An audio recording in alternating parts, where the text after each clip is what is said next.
Olugono,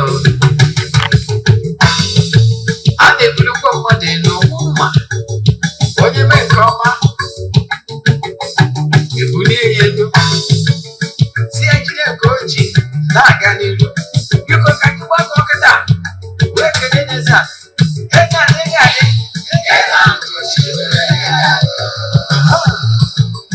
Eze-Ana ugochitubelu. Nwoke ọma na oraifite, ị ga-adị.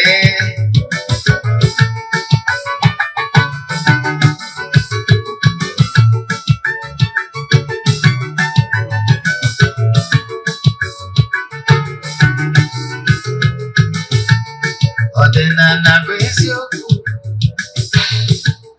ọdịnala bụ ụzọ ndụ. Ị ma na o nwere olu na-eti mkpu na-asị, ụmụ Igbo chigharịa, ụmụ Igbo chigharịa. Kwa mbọsị ọ na-eti, n'ụtụtụ n'abalị ọ nọ na nkuzi. Eze-Ana, Eze-Ana ugochitubelu, onye ọma na oraifite, onye mgbasa ozi, ozi ọma ọdịnala gaba n'ihu. Eze-Ana ugochitubelu, onye ọma ga-eje eme ọnụ. Ọdịnala bụ ụzọ ndụ gaba n'ihu.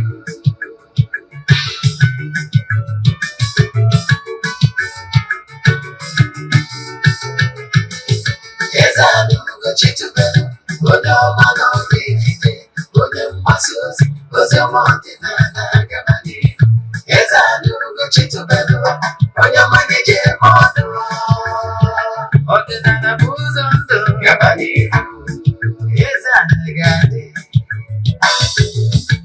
ugochitubelu ga-adị, ugochitubelu tempo ọ ga-adị.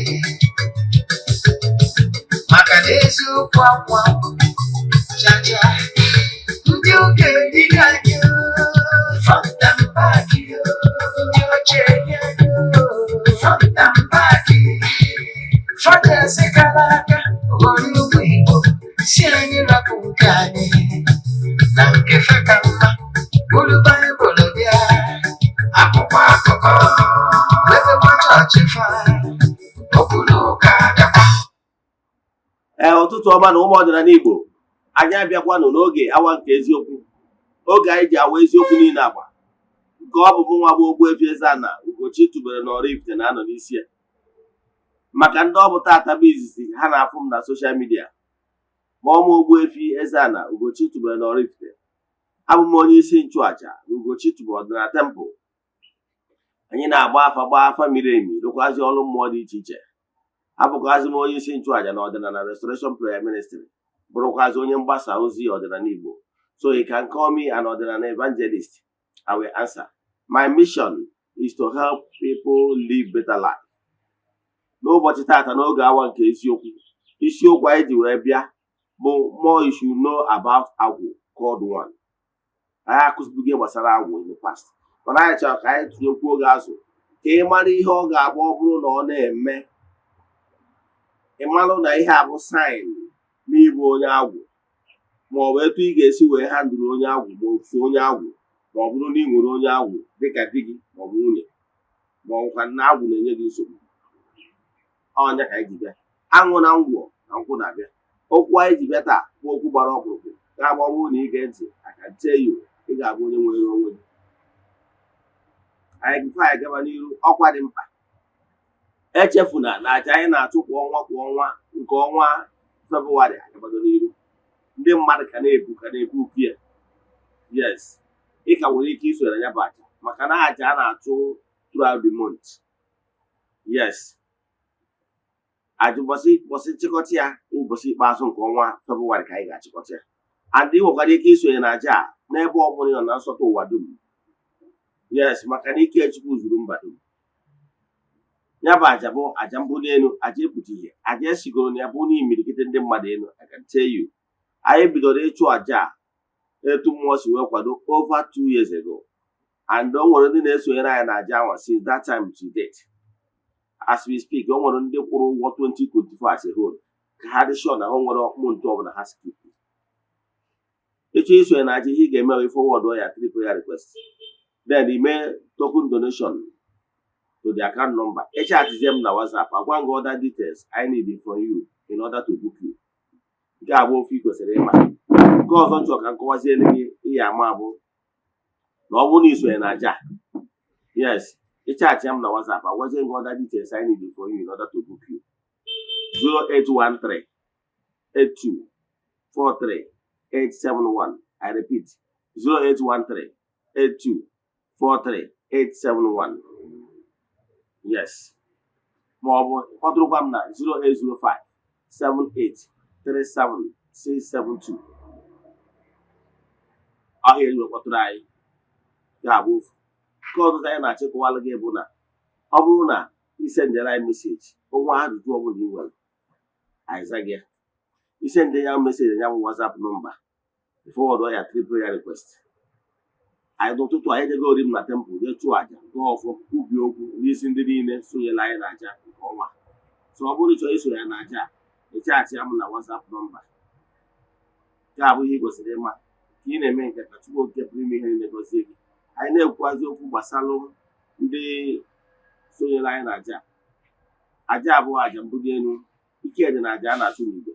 Ụbọchị nchịkọta ya anyị na-eje na mmiri jee chụọ aja na-esara aka anyị gbagodozie n'elu ala to entities of powers chụọ aja dị iche iche ụmụ mmụọ nọ na temple nọkwazie saraka jee n'ebe nchụaja gbuo ebulu wee mee saraka.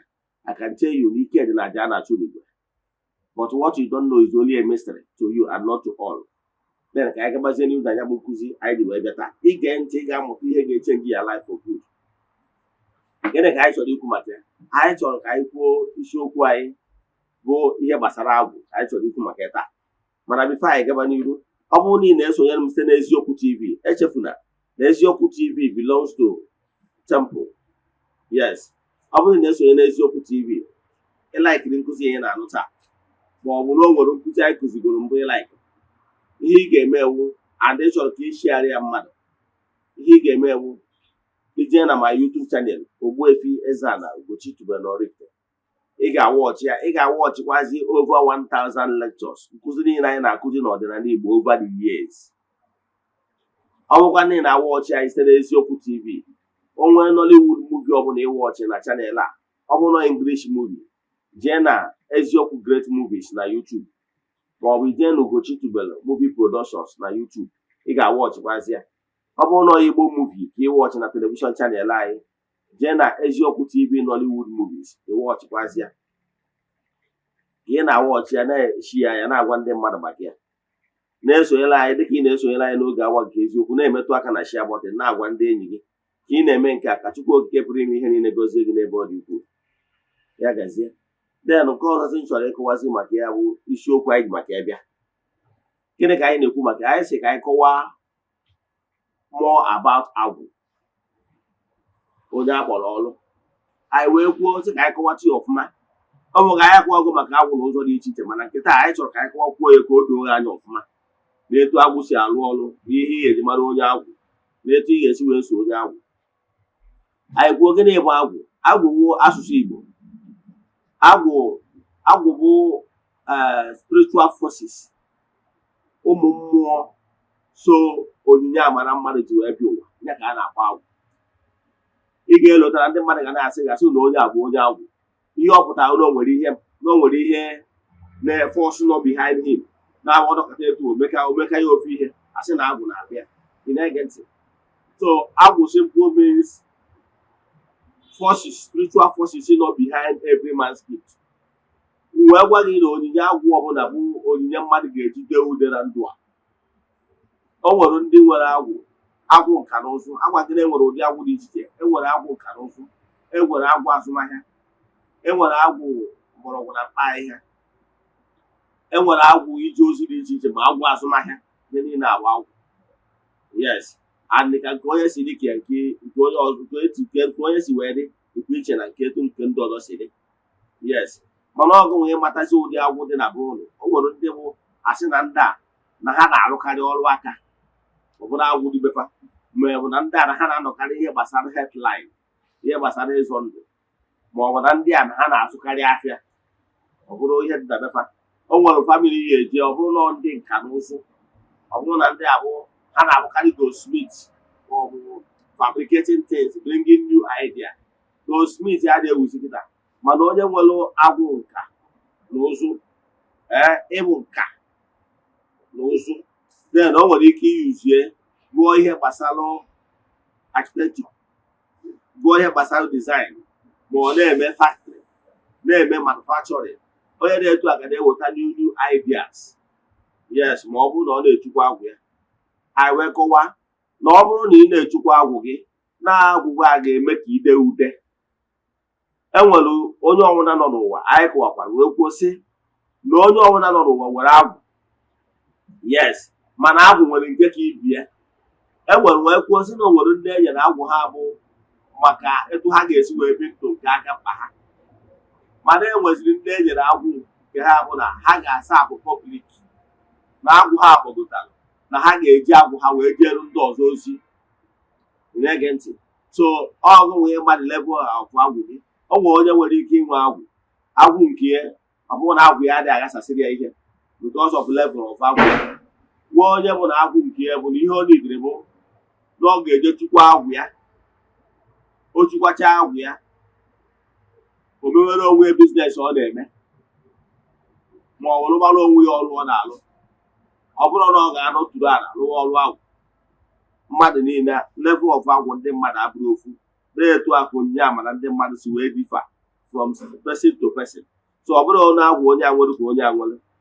Mana ihe chọrọ ka nkụwara gị taa ihe ị ga-eji marụ na ị nwere agwụ ma ọ bụ ihe ọ ga-agbagbu na o nwere ebe mmadụ nọ ịma na onye a nwere agwụ are the solution to ihe ị nwere ike imere onye nwere agwụ. Nke mbụ ka anyị bidogo na solution. Nke mbụ ka ị ga-esi wee mara ị nwere agwụ. One, o nwere onye ụfọdụ nwere ike fụ onye a nwere agwụ na-akpụ ya ọgbanje.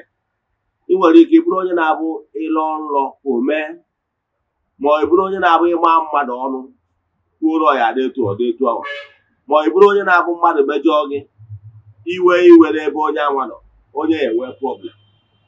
Ịma ha n'ọrụ si na onye akwagije ịyata afụ onye a afụ eziokwu. Ya ị bụrụ onye ụfọdụ nwere ike sị na-akpọ ya ọgbanje maka ụfọdụ ndị mmadụ na-eme isi ọgbanje and agwụ.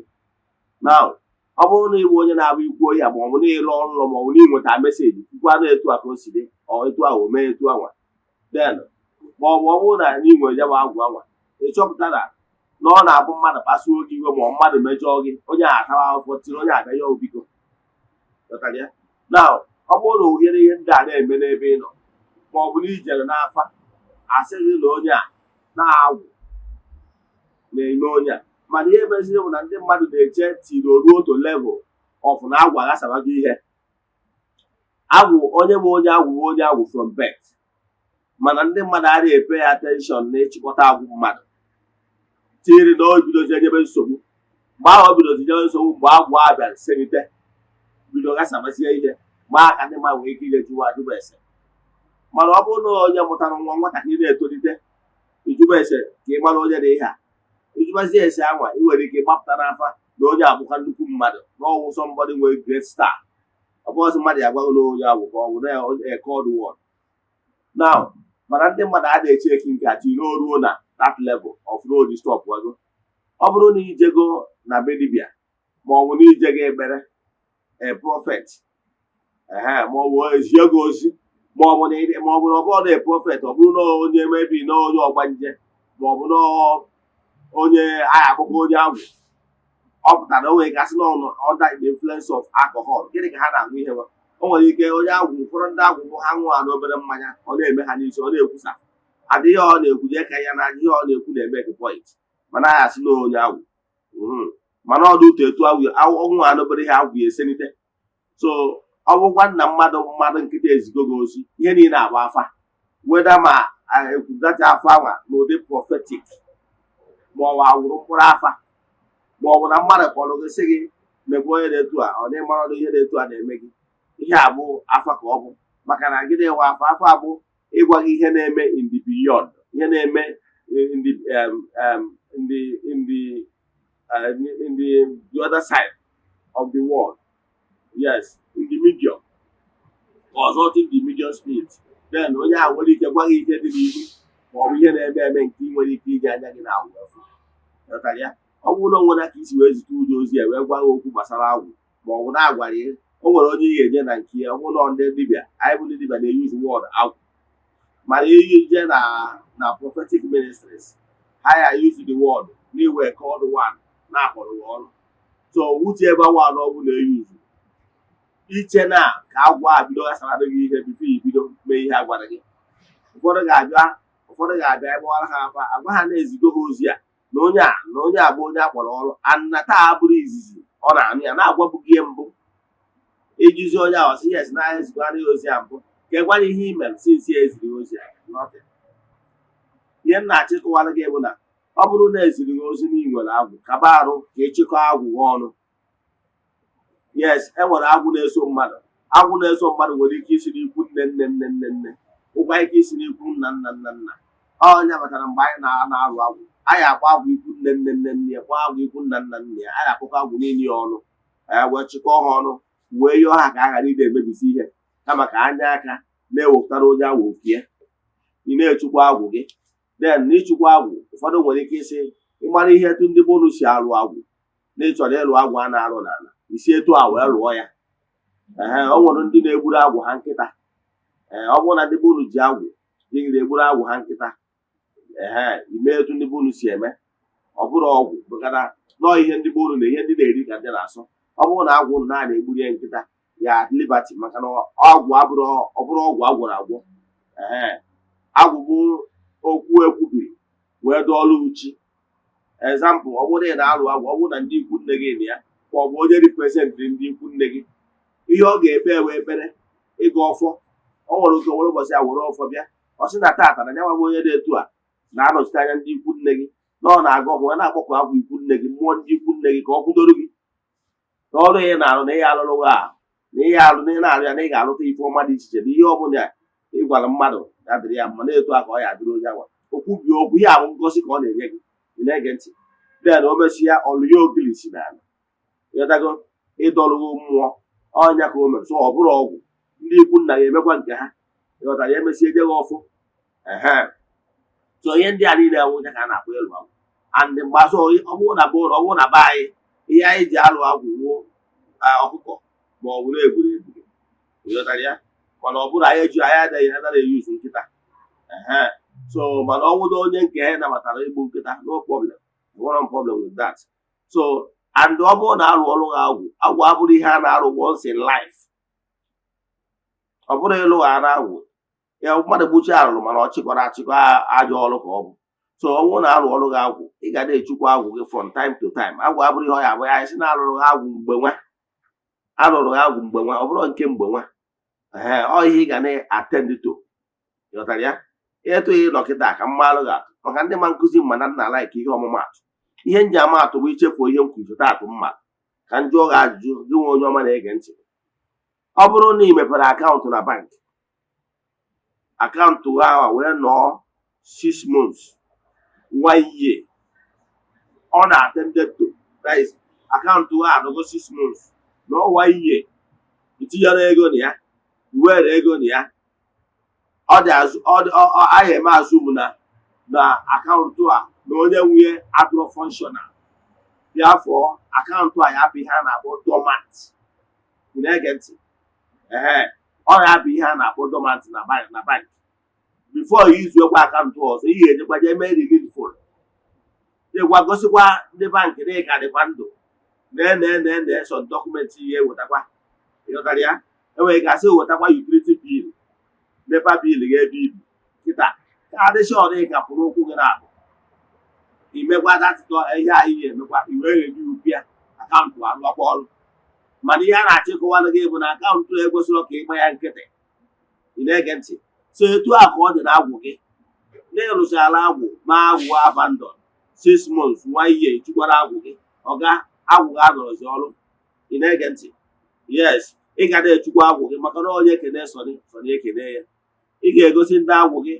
na n'ihi na ọrụ n'ikwenyere maka na nchukwa ọnya aka mgbe anyị na-eji atụrụ ha nzu na-atụrụ ha edo na-atụrụ ha nkwụ ọkụ gosi na uche gị dị ya maka na ekene nwaanyị na-agwa akịrịka adị agwụta ọzọ ọ bụrụ na ị bịa na-ekene ha na-eke gorogoro ịbịakwa kene ha si ha ndewonu demedel maka na ekene karịa ọ bụrụ demedel ịbịa na-ekene ha etu anwa ha mara na uche gị dị ya ikene ha ịkwụsị ikene ha ịma na ewoghị na okweghị na majijiji dị afọ agwụ ga-akwụsị ịlụ ọrụ ị na-ege ntị so ihe m na-achọ ịkọwara gị isi na ịlụrụ agwụ mgbe nwa onye abata na ọ bụrụ na be anyị a na-alụrụ gị agwụ enweghị ike si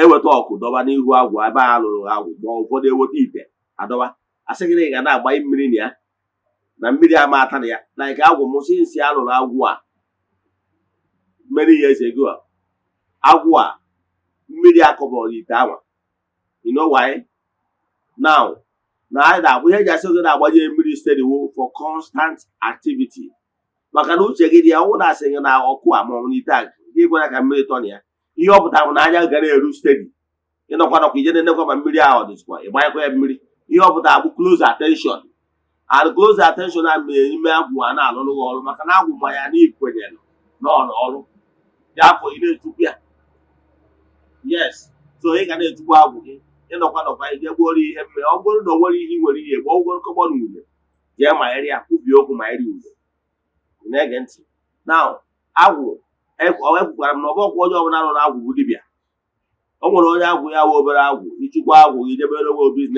biznes ga-achịkọ ọnụ ọ ghara ịgasasịrị gị ihe mana o nweziri onye akpọrọ na iwu na ọya bụ dibịa n'ọrụ agwụ ka ọ ga-arụ throughout na akpọzi ego na ụdị anwa a ga-enyekwa gị ihe eji were ya bụ ọrụ ya bụ ike na ume dị na ya ihe eji ọrụ ya bụ ọrụ mana o nwere karakta ihe ga na-eme n'ime ndụ gị ị na-idi ọka mmadụ gwa gị n'ime onye agwụ nke mbụ onye agwụ ịrịghị onye agwụ bụ onye mmụọ so den chọdị ka m kụwara gị nwanwu nwoke maọbụ nwaanyị ije ị na-anụ nwaanyị mana nwaanyị ị na-anụ maọbụ dị ị chọrọ ịnụ ịchọwa nwoke bụrụ nwaanyị mana agwara ụdị nwere agwụ yes agwara ụdị nwere agwụ ikwena ka mmadụ gwa gị agwa na ị kwesịrị mgbe ọbụla ị na-eme eki choice nwoke maọbụ nwaanyị ya anụ ịdị sure ụdị mmadụ ọ bụ example ọ bụrụ na ịbụ nwoke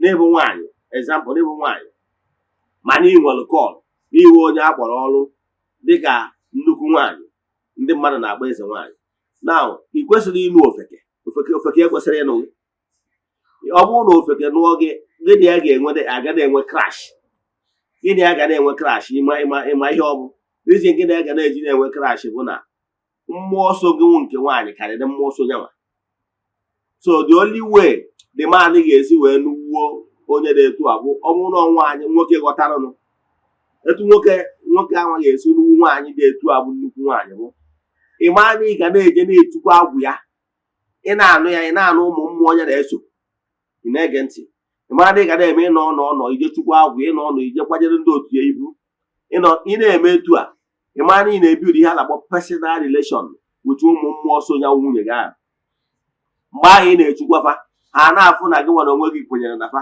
na gị na ha akwụ dị afọ ịfụ na ha ga-enye aka ịfụ na ha da-aghasara gị na nwunye gị ihe maka if not na ị nwere ike asị ofeke ịbịa bụrụ na ọgụ nwa na-eme gịnị na-elid ha nwa ịghọtara ya so ihe ị ga-eme ewu nwaanyị bụ ị na-anụ ya bụ nwaanyị nwere agwụ ụdịshọn ị na-echukwa ya chie na ụmụ mmụọ su elu ka ha wee nwee ike nọrọ in good rapport ka ha wee nwee ike nọ na good harmony with you ka ha ghara ịda aghasara gị ihe nke bụ ọgwa nne bụ nwaanyị na-echọrọ ịnụ di I will advise you ọ bụrụ onye ọbụla bụ ọ bụrụ ofeke ọbụla ka ị ya anụ make sure na onye ị na-anụ bụ onye ghọtaranụ n'inwere call and na onye ga-respect ya bụ call ị nwere.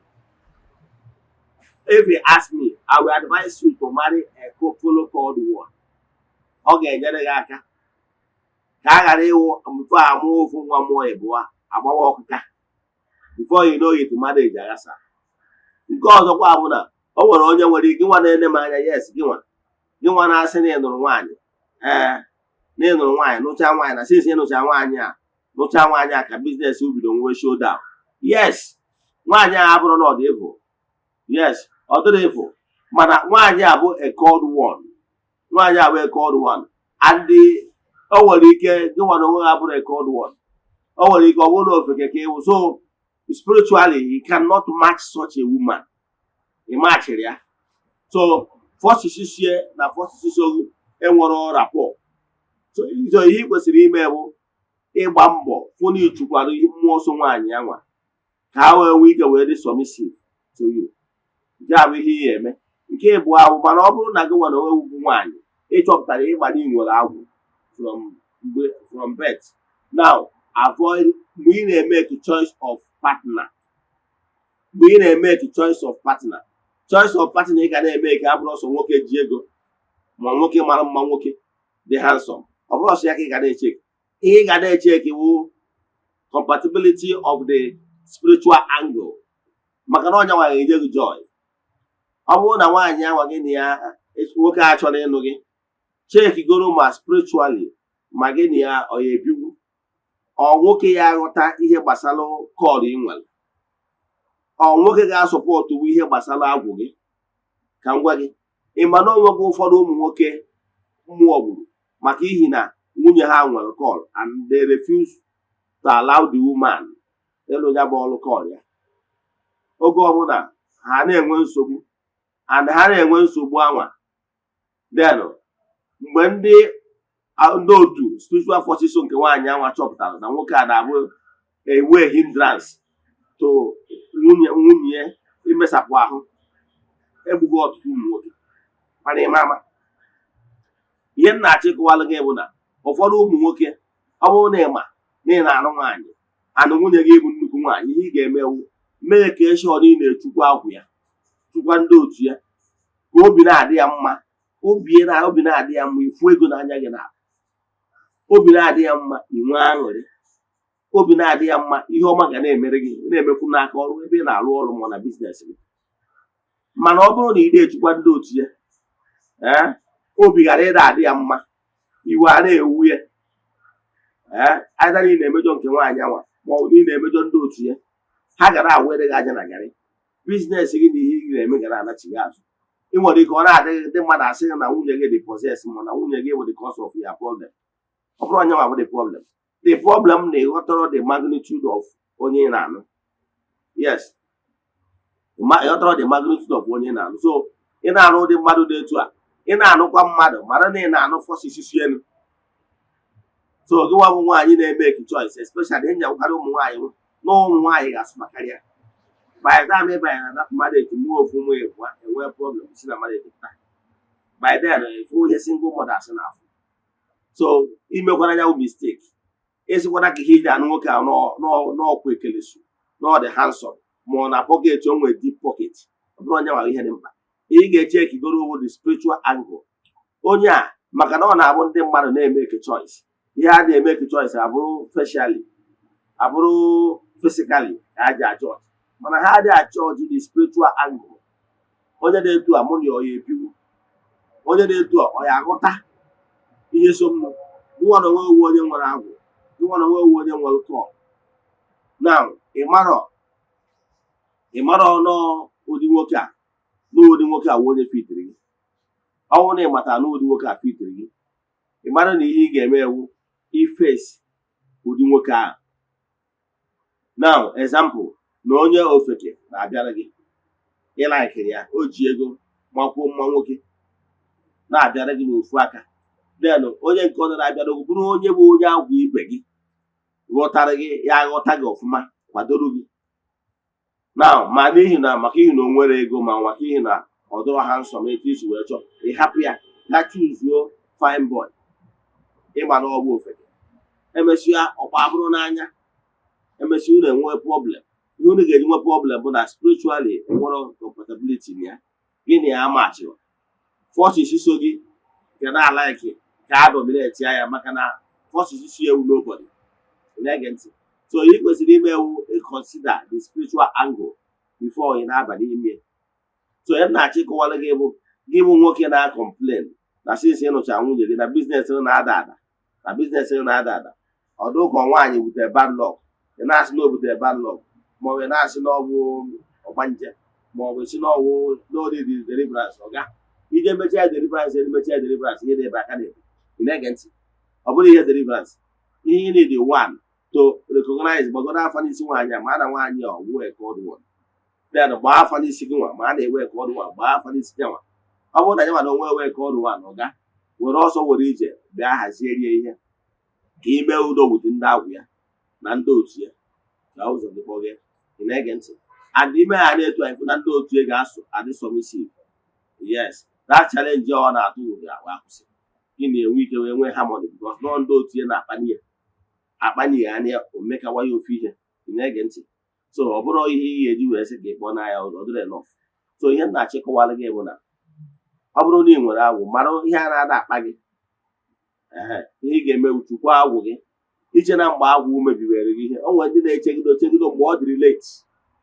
Yes, ị bụrụ nwaanyị, o nwere ike agwụ anọpụta ọ na-akpasasịrị gị ihe maka n'ihi na ịkpadoro akpado ihe kpasara agwụ gị before ị na-eventure kere which way you follow, whether marriage or your business career. Always align yourself with your forces. Ihe ọbụla ị chọrọ ime, ịjụọ ndị otu gị ihe a ọ ihe a chọrọ ka ime. Na nchịkọta ya, ị ga-enweta bụ gị na ndị otu gị ji akparị nkata mgbọrọ spiritual exercise. Ọ ga-enwerịrị time once in a day. It could be morning, afternoon and night. First the east. Kpọkuo chi gị na mmụọ niile gị na-asụ, kpọkuo ndị agwụ gị, kpọkuo all the ezumezu gị na ha so. Gwa ha ịtụcha afa yọọ ha mgbaghara ebe isi mejọ. Gwazie ha ihe ị chọrọ ịbụ na ndụ a. Ịgwacha ha ịpọsụ while jụzie ha kere ihe ha chọrọ ka ime. Ihe a na ọdụ ka board meeting ka ha wee nwee ike tụnye gị azụ, ka ha wee nwee ike gwa gị ihe ị kwesịrị ime ka ị wee dị ude na ndụ a. Ha wee nwee ike gwa gị ihe ị ga-eme ka agwụ wee chakee. Nke a bụ ofu ị ga na-enwetarị direction from them. Also ya bụ the only way ị ga-eji wee activate the inner strength in you. Nke ọzọ, ọ bụrụ na agbachala gị afa na ị nwere ọkpụkpọ na ị chọrọ ịlụ ọlụ gị. Yes, na ị chọrọ ịlụ ọlụ gị, mana problem ị nwere bụ truly na ị chọrọ ịlụ ya bụ ọkụ, na ị chọrọ ịza ya bụ, mana problem ị nwere bụ na ị nwere mentor, onwere onye ya agbaziri gị, ma ọ bụ na ị mara what to do, but in honestly na ị chọrọ ije ozi a. Chat m na WhatsApp, I will help you. Create time to visit the temple. Let me see how we can help you. Because na enwelu enidiri ndị ọrụ. I can tell you, ọdịnala Igbo, our ancestors are incarnating. Enidiri ndị ọrụ. And the dollar Ogbuefi Eze-Ana Ugochitubelu, I cannot be everywhere. I cannot be in Port Harcourt. I cannot be in Calabar. I cannot be in Ebonyi, Abakaliki. I cannot be in Enugu. I cannot be anywhere of the man. Ndị dị ka ha jere ugbo ọrụ ha. Nke bụ eziokwu ụlọ nwere onye ọ bụ n'oge ekwubiri okwu. Mana ọ bụrụ na ị nọ n'ihu ọrụ gị, onye dị etu a ga na-atụ ụta. So I will try my best ịfụ na ndị niile ọ bụ mmasị ha n'obi na ha chọrọ eziokwu akpọrọ ha. I will try my best ịfụ na ndị dị etu aka ka ha jee n'iru ọrụ ha. Maka ana m achọ ịgwa gị n'aka nwere shortfall, create shortfall ndị ọrụ ga-anọ n'ihu ọrụ ka e wee nwee ike zute ndị mmadụ nọ n'oge nọ na mkpa. Ka nkwụsị ebe a. Ọ bụrụ na ị nwere ajụjụ ị nwere na nkụzi a, ma ọ bụ na ịchọ ka agbara gị afa miri emi, sendịlụ meseji na WhatsApp 08138243871. I repeat, 08138243871, ma ọ bụ 08057837672. I repeat, 08057837672. N'aha Chukwu Okike nke pụrụ ime ihe niile, ekwubie m okwu n'isi ndị niile sonyere anyị n'oge awa nke eziokwu. Ekwubikwazie m okwu n'isi ndị na-ahụ ha na-esonyere anyị, ha na-emetụ aka na share button na-agbasa ozi ọma ọdịnala our administration. Ekwubikwazie m okwu n'isi ndị Friends of the Temple, yana n'isi ndị Children of the Temple, yana n'isi ndị niile sonyere anyị na aja ọnwa Febụwarị a. Asị m na ọmaka ga-emere ụlọ. Asị m na akakaka ya mụ na jijiji ya mụ ụlọ. Asị m wee echeche ihe ọjọọ ya eme ụlọ ya ma onwe ya. Asị m na unu ga-ejere obodo na unu ga-anara obodo. Asị m azụ ihe unu ga-eri bịa, ihe eri unu abịakwana. N'aha Chukwu Okike nke pụrụ ime ihe niile, onye ike niile si n'aka ya bịa. Ka ọ dịkwa na echi niile n'oge awa nke eziokwu. Asịrị m na ọ bụrụ na ọnwa egburu ọjọọ eji wee chụọ aja, na emechaa na ọ ga-ebuliri ome. Daalụnụ.